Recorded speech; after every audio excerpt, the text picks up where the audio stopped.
Good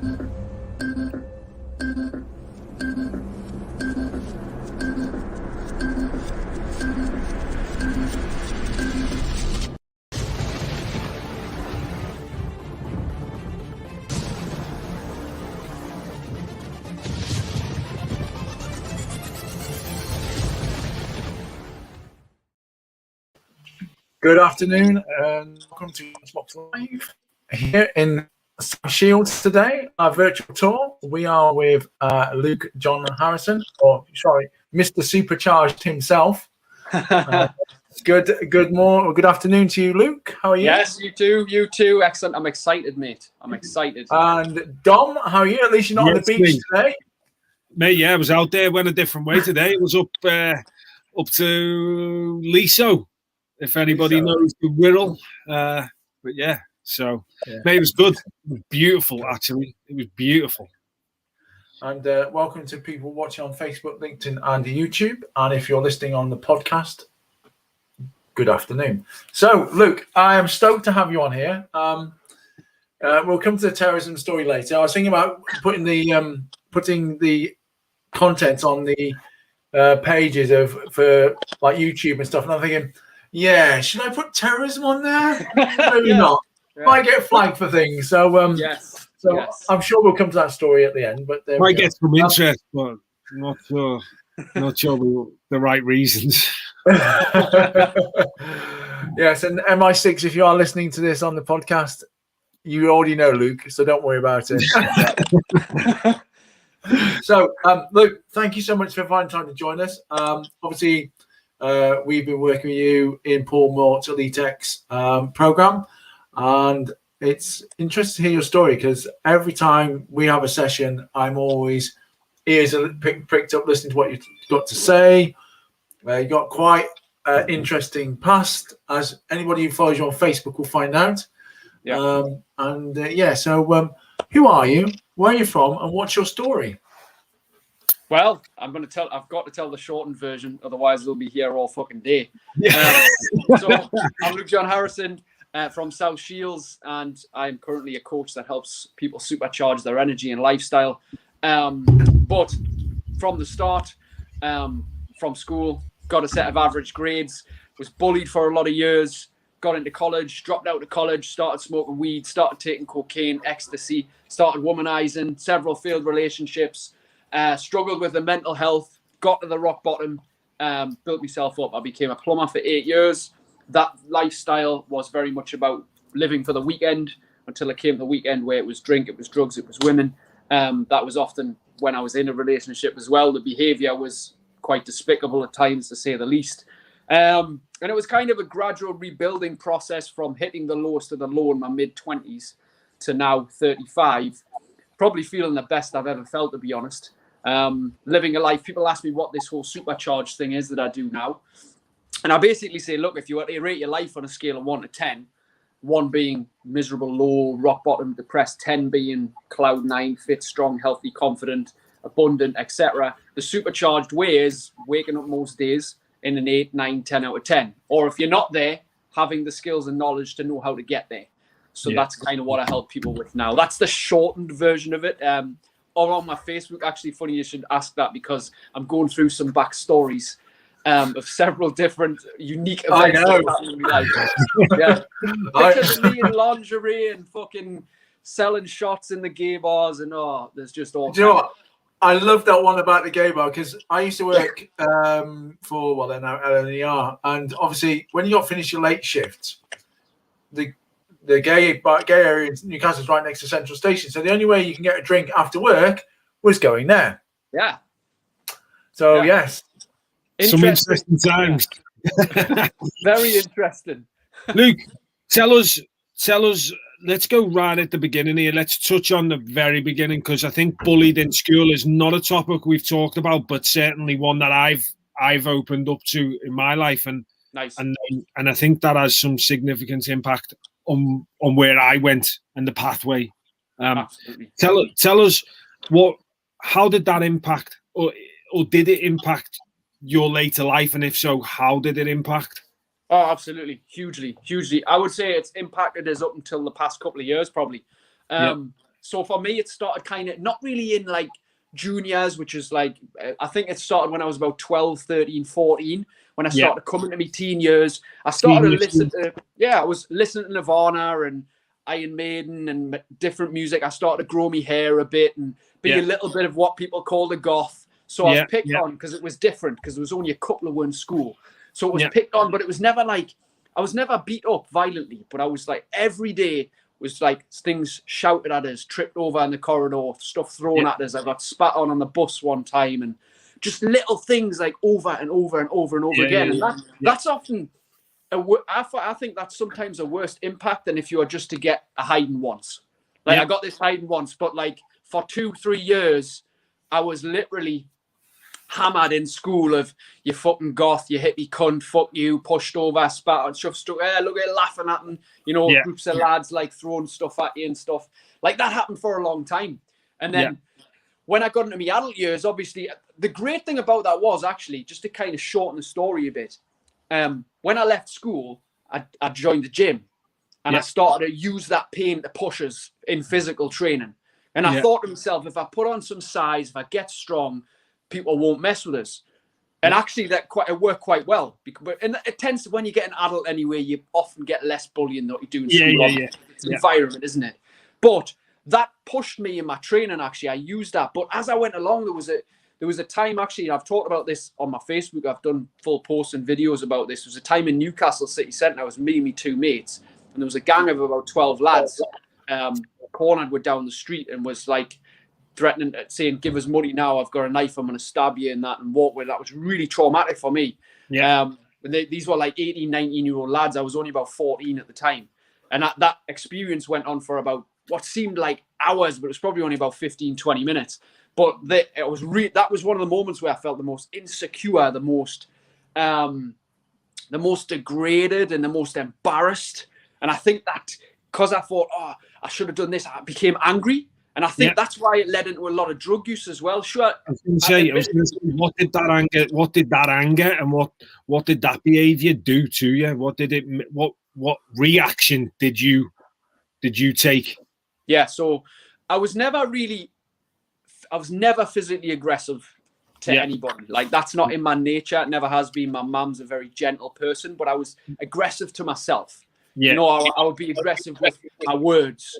And then because I was aggressive with myself, I would punch things until my hand bled. I would take copious amounts of drugs. I would, you know, get stoned and drink until I couldn't remember stuff and just like out of my head, you know. And obviously, why did you do that? What did that do for you? Because I've been there. Like, I've done this journey. You know, ginger hair. I can relate to this. There's not many of them in the school, and then the behaviour that follows is, I can relate to it from my own background. So what did you get from that behavior? That sort of, what did you get from it? See, there was 2 sides to it. One side was, there was loads of times where it was loads of fun.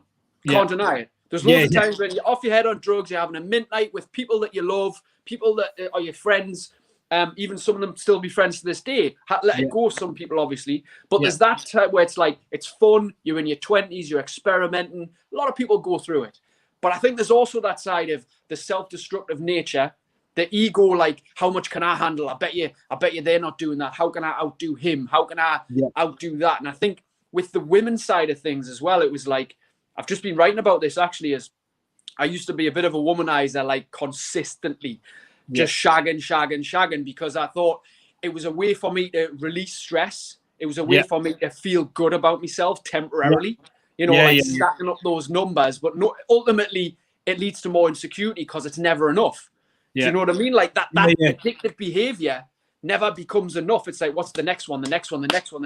You're never happy with what you have. Therefore, you're chasing this happiness, but it's always eluding you because of your behavior. Short-term pleasure. Yeah. I think that certainly the drug taking behaviour that you've related to, if there's any of our audience out there, Transform 365, Transform X guys, these guys will be able, I hope, are relating this to the food. You know, it's very, very similar. And I've done both sides of the journey. I've done the food and I've done the great weekends. You know, at times, food is is fantastic. We can go out for nice meals and we can have lots of fun, and it's a celebration. Right, and they're the good weekends. That it's a lot of fun and we have good times. But then there's the other side of the coin, and Tibbsy, you know, more than anybody will know that. Then it's the, let's use that quick fix buzzword. It's a seeking happiness quickly. Yeah.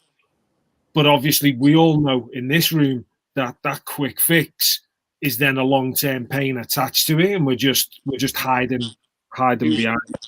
Usually, with a point on that, like I tell this to my guys as well, because obviously I help you with the diet and stuff as well, and everyone's like, "Oh, I just can't get the diet right." And like we're talking about exercise and diet, and obviously it's both linked. Like I say to people this analogy, like if you're training 3-4 days a week, which is an average training cycle for most people are, let's say you're just active for 20 minutes, half an hour a day. Once you've done your training, your exercise, right? That's a very important part of your week and your process. But once you've done it, you probably don't think about it ever again until the next one. No. Because when you're eating, you're already fucking thinking about what you're having for tea, aren't you? Yeah. Like you're eating your lunch and you're thinking about the next meal whilst you're eating the same meal. And then after your tea, you think about what you're having after your dinner. And then after your dinner, you think about what's the next thing. The next thing. Like food is so hard to get a hold of for everyone because you're thinking about it all the time. All the time throughout the whole day at several different points. So I think in a way people have to be or sometimes not as understanding of that. Like it's easy to get a handle on the exercise because it's just 4 or 5 times a week. Food is 4 or 5 times every hour for some people. Like so how do we get away from it? Let's you know, food's a great one because it applies to us all. In terms of your story, how do we go from on your sort of 1 out of 10 supercharged, and you were clearly down on the lower ends of the scale. How do you get away? What did you do? And using that food story you're just using there to bring it to tie it all nice. How do you get from there to going into plumbing and to sort of then gravitating towards the other end of the scale? What did you do, and how did you get away from the addictive behavior? Right. Okay. So obviously early 20s when I was in college, 17, 18, 19, I think I got my apprenticeship in plumbing. Once I got that, I had money to be able to then spend on drugs and weekends. Yeah. So that's, and especially as well, anyone that's worked in the construction environment or the lads environment will know the environment that you work in. It's all about shagging, women, beer, tits, football, manly, macho, testosterone stuff. That brushes off on everyone, no matter I think even the strongest willed of people get influenced by who they hang around with. How did you get away from it? Sorry? How did you get away from it? So I left my job. I think that was when things started to change, actually, really, because the environment changed. Now, obviously, along the way, certain things you'd adopt when, like, say, you joined a new gym or you joined you had a training partner that you started this hobby with. Yeah. But for me, obviously, I stepped out of plumbing and I went into personal training and fitness training. I started that and then I developed into this coaching business. But environment was key. So even if somebody is in a job where the environment's quote unquote toxic, you still have a choice of what you decide to put your focus on, where you decide to put your energy, how much time you dedicate to that. And it is hard because you often feel like an outcast if you've got a different idea on. It's like bringing your food to work in a Tupperware and you try and eat a salad and someone's like, what are you eating that rabbit food for? What are you fucking eating that for? Just have it. Yeah, you get that, Chris? Fucking hell. I used to get that at work when I was playing. What are you eating that fucking rabbit food for? You fucking eating that again, man. Keep boring you. How, man? Have your fucking Did you change your environment? Massive thing. People got to change. Did you quit plumbing to change your environment so that you could change your life, or did you quit plumbing and then go into personal training, and as a byproduct you realized actually there's so much more to life if it changed? Yeah, so for me, I became miserable in my job, like many people. I just went to work and I hated work. And obviously I saw much more benefit in leaving than in staying. And I had this, obviously I was passionate about going to the gym and stuff anyway. I didn't really have me life sorted. I just knew that I didn't want to be a plumber. And I think some people, how many people are in a job that they hate? And I thought the question I think that changed that for us, Dom, was, can I see myself doing this for the next 40 years? I asked the same question to myself when I crossed the line. Me and you've got a super similar story. Yeah. Can I see myself coming to this job, doing this thing, because it was the same every day, more or less, just a different house. Yeah. Doing this thing for next 40 years. I was like, no chance, nah. Yeah. So I had to change in some way. Like, again, we're talking about pain of change, don't we? It's when it's when the pain of staying the same becomes worse than the pain of change. And that's what it was. The pain of staying the same was too much that the only option was change. So it's the same with food, isn't it? And drink. It's like, if I keep drinking, if I keep smoking, if I keep consuming, it's going to be worse than if I choose a different path. Yeah. It's linking enough benefit to the change in behavior and enough drawback, isn't it, to the current behavior? Yeah. Like that's what we talk about with my coaching group, right? Is enough benefit and enough drawback. So you're right in what you say. Initially, when I changed my environment, obviously I couldn't be a personal trainer talking about getting fit and health while snorting cocaine on a weekend. Yeah. But I did for the first couple of years. Because I hadn't changed. I'd changed my environment, but I hadn't changed my identity. Yeah. And that was huge because it did have a positive impact, of course, because I wanted to make change, but I kept reverting back to who I used to be because I believed that was me. Do you know what I mean? Like, and then people would say, "Oh, you're changing." That's the big one, isn't it? You've changed. You've changed. How do you? So this ties in with something else, and I'm really interested to give people a different perspective that we give. You've changed. You know, you're feeling like the outcast because you want to change. I wanted to change. Every time I wanted to give up booze, and it wasn't even giving up booze. I said at the beginning, it was just reducing into, "Oh, why are you not drinking? Why are you not? Oh, you don't drink anymore." Well, how did you deal with this outcast, being the outcast? How do you deal with it? Yeah, that's hard at first. It's really hard. Again, when you change your environment, you hang around people on the same mission as you. That's very valuable. When you've got more people in your tribe who are encouraging and want to learn more and are intrigued, and you have a similar conversation, that helps. But some people I get don't have that. So I think a massive part of this, Dom, what came to us there was the fear of missing out. Understanding that, like when you're drinking, you're not really missing out. Like when you stop drinking, like people think that drinking is a really social thing when actually it's quite antisocial because you're not getting that real person. You're getting the intoxicated version of them. And this is where people have a hard time transitioning because we get to know who our real friends are when we stop drinking. Yes. When you change your behavior.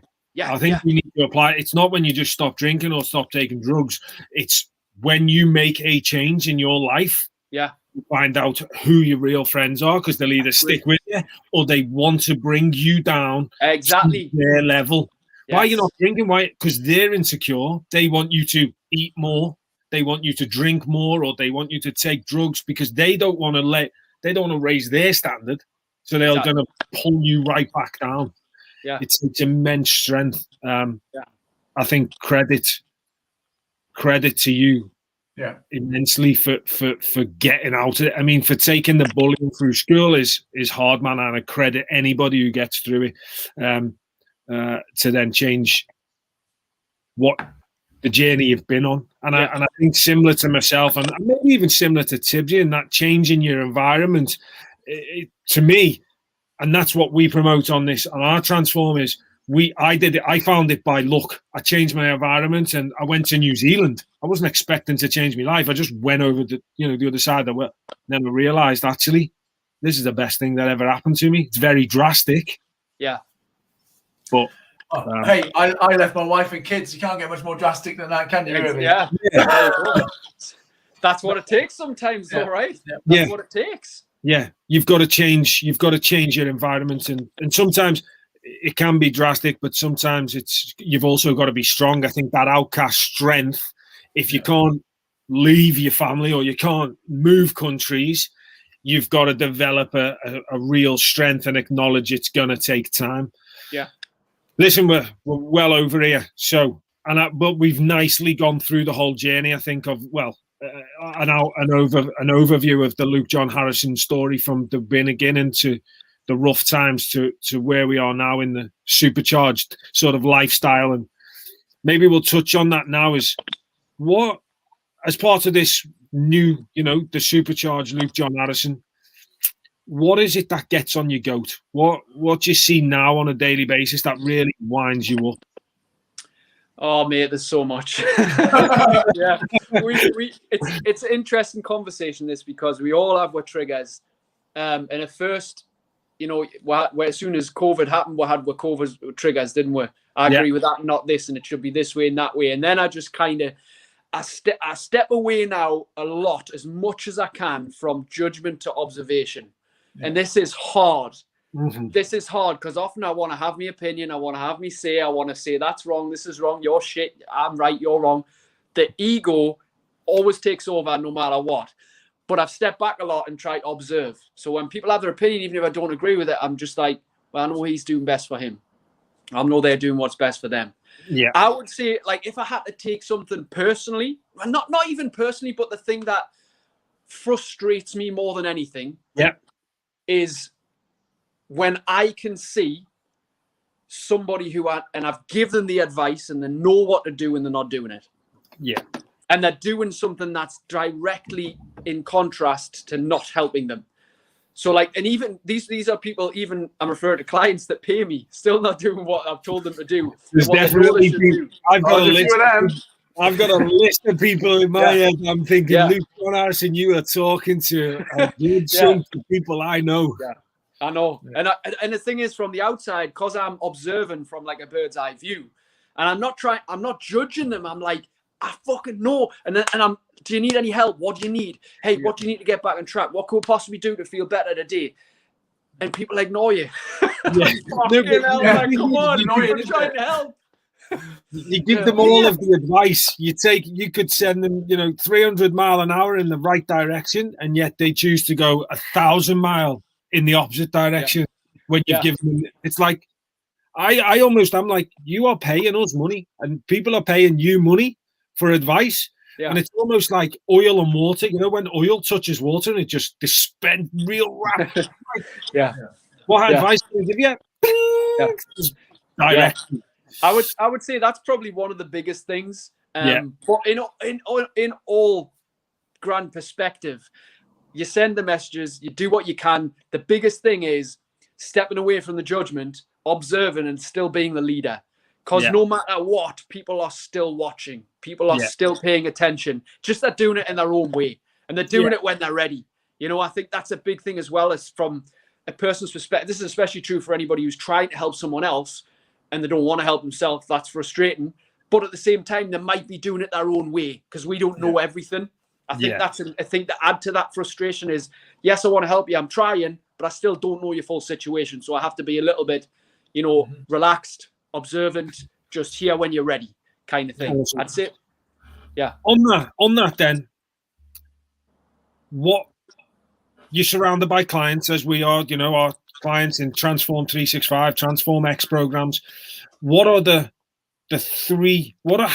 bad habits that people need to stop immediately? What do you think people need to stop doing immediately? 3 things. Okay, so first off, I'd probably say referring to the week or the day as shit. That's always one. It's been a shit week. No, it hasn't. It's been a week that you've called shit, that you haven't seen properly. It's been a shit day. Stop calling things shit. Stop believing everything you think. Yeah. I think that would be a great one. And thirdly, bad habit would be staying up too late watching TV.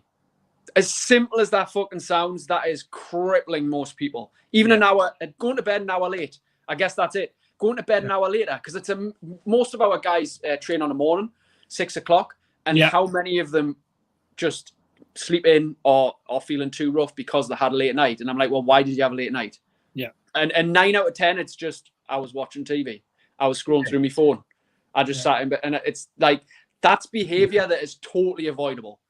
Yeah, so I think that's just bad habit, isn't it? It's a real bad habit, and it's one that we talk about in our program. We don't talk enough about it probably, but sleep deprivation. When you're talking about losing weight, sleep deprivation as small as a couple of hours consistently undersleeping, sleep deprivation. Oh, hugely. If you don't know, it's dangerous to drive like that as well. People forget this. Like if you're it can actually kill you. Yeah, it's mad. It can actually kill you. Yeah. Never mind trying to lose weight. Yeah, absolutely. Yeah. So 3 bad habits, nailed. Basically, and I'm going to take one and just get to bed earlier. If you're listening, get to fucking bed earlier. Good habits. What are the?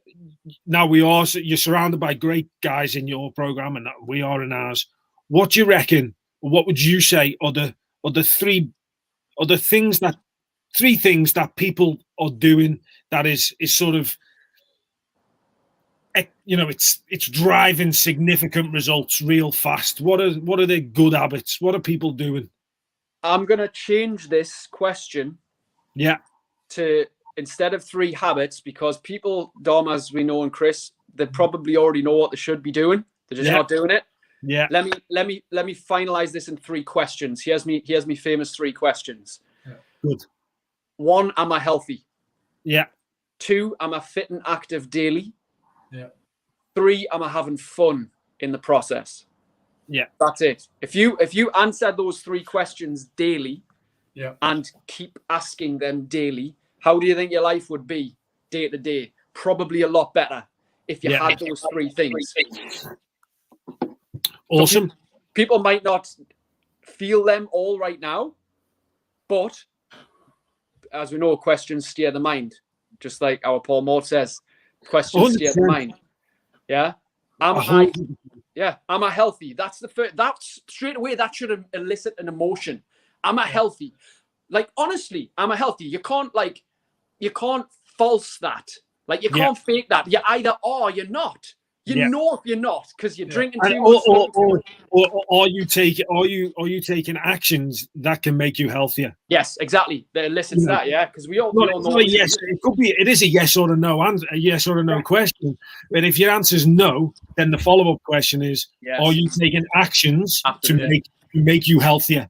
Yeah. What's the second question? Are you fit and active daily? Or even just, are you fit and active? Are you moving? Are you moving? Yeah, exactly. And the follow-up question: if you're not, what can you do to? Exactly. That's it. Am I having fun? Am I having fun? Massive. I promote this all the time. Anybody who's listening, self-care is the number one reason that people slip into relapse, is why people fail. Losing weight, drugs, busy lifestyle, because we're all too busy running around for everyone else. Are you having fun for yourself? You're just taking 5 minutes to write your thoughts down. It could be as simple as that. Exactly. Yeah. Luke John Harrison, this has been, I think, my favourite, but more so because your story resonates a lot with me. But I'm sure, and there's so much that these guys, I thank you. I really enjoyed it. You're welcome. Chris Tibbs, maybe you've got some questions. I'm happy to stay here all day, I'll be honest. Yeah. I'm having fun. I'm having fun. Class. So Luke, I've got to ask, can we have the short version of of the terrorist story then? Yeah, of course you can. This is the bonus part of listening to this or watching this. Okay, so back in 2015, you can Google this if you want. Personal trainer inspires people to get fit so they can run from terrorists. Was the headline of the local newspaper where 40,000 copies went out with this face on. And considering I'm not now, I'm online and local, but at the time I was just locally based business, running a fitness camp, outdoor boot camp, and I did a video basically just saying, someday you might have to run for your life. Someday there could be a situation where you have to be fit to get out of danger, etc., etc. And I mentioned the word terrorist in it. And it was not long after. It was not long after the terrorist shootings in. It was abroad. Where was it again? There was a hotel that got shot up by some terrorists. It was a terrible tragedy. India.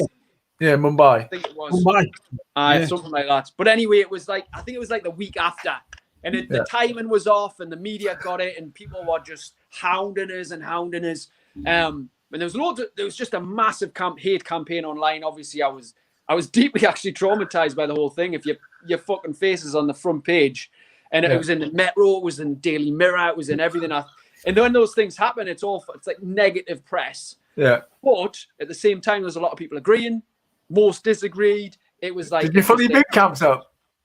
Well, actually, hey, I'm bigger and better than ever now, so it obviously had some kind of effect, right? But at that time, I wasn't the person I am now. Yeah. Like 5, 6 years ago. Much different. Handle shit easier. More eloquent with my speech and my deliverability of things. So some might question that when they listen to this on the podcast. Don't forget, Luke, you are still a lad from South Shields. I know. Yeah, we have got subtitles on. Yeah, I know, that's right. Actually, you're right. It depends on who's listening to it. But actually, Luke, when we had More Than Fitness on, we did actually have to do translations for them. yeah. Mate, I can imagine that. I can well imagine that. I'm a simple guy. I like simple language. Yeah. But in terms of that story, everything happened. It was a negative story at the time, but I can look back on it and have a chuckle. It didn't really affect anybody. Some people got offended. Some people loved it. It affected me the most. That was the thing. Actually, I was the one who said it and affected me the most. The anxiety, the overwhelm. But ultimately, everything happens for us. And I turn that around now, and I'm like, look, I'm in a better place now. I've got a great story to share. And you know what it is? The message I still fucking stand by. If you're out of shape, you could fucking die. Simple as that. If you're out of shape, you could fucking die. There might be a situation where you have to be in shape to escape danger or save your own fucking life. So it makes sense. It makes sense to be in shape in some way. Yeah.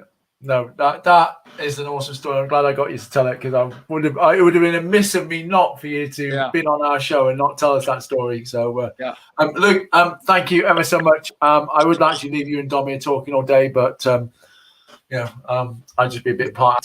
Business expensive. Yeah, we've all got work to do. It's been, as I say, interesting, insightful. You're always full of energy, Luke. It's a pleasure to be in the group with you. It's a pleasure to have you as a friend. So personally, thank you very much. And me too. Have a great day. Dom, who's on Tuesday? Because you might even know this time. See, I do this every show, Luke. I ask you the question. I'm not. The problem I've got is I'm not in my office. I know, but you're the man. All right. Well, anyway, you should know. I send you the paperwork. Yeah, but I like to ask you this question. It makes sense when you're listening. Anyway, what date are we on? 2019, 23rd. Yeah. 23rd of March. Ladies and gentlemen, Don Boyd pulls it out the hat once again. We've got Mr. Paul Tinker. Nice. You'll enjoy that one. Yeah, for sure. We'll have to ask him about Jamaica. Or maybe not. Paul Tinker. So, yes, join us at 12 o'clock on Tuesday, the 23rd. At 12 o'clock for Paul Tinker to learn all about property redevelopment and how to do it the right way. And just to add to that, I think it's the final one of the season. Dun, dun, dun. Good. It'd be nice to put season 2 on something, because I'm sick of putting podcasts for season 1 now. So that'd be nice. Join us tomorrow morning at 8:30 ish. Where I don't know where Dom's going to be. 8:30. Where are you going to be, Dom? On the beach? I'm making a commitment to the world that you can be there at 8:30. That my time management needs to be improved. So it's 8:30. And it'll be 8:30 every day, Monday, Wednesday, Friday, from this moment on. Adios. Are you going to be on the beach? Tomorrow, likely, yes. All right, cool. Luke, once again, thank you ever so much. If you're watching this on Facebook and LinkedIn, please put #replay, because it helps the algorithms. If you are listening to us on our podcast, please leave a review. It'd be really nice to know you've actually listened to us. And have a great day, everyone. Adios. Adios. Cheers, lads.